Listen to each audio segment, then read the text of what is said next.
Hi everyone, welcome to Say My Name, 我的名字. In this channel, we explore Chinese names and culture. Today, we're looking at how to pronounce these English names in Mandarin Chinese. Let's get started.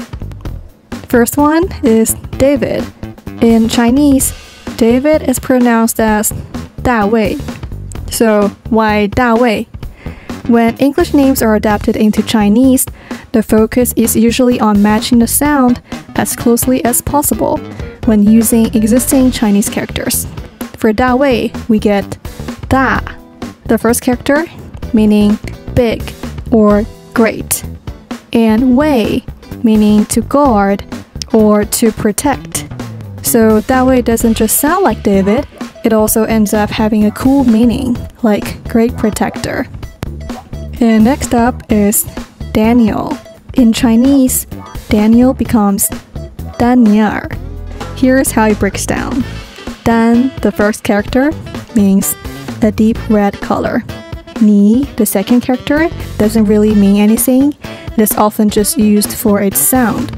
And a classical word that means you or that. So these three characters don't combine into a deep meaning. They are mostly chosen to match the sound of Daniel as closely as possible. The last name is Emily. In Chinese, it's 艾美丽. The first character, I, it is used a lot for transliteration, and also it is a type of herb. And the second character, 米, means rice, but here it just mimics the 米 sound. Li, the third character, means beautiful, so 艾美丽 sounds like Emily, and a character accidentally give it a sweet meaning, a kind of like beautiful little rice herb, which is strange but also cute in a Chinese naming sort of way.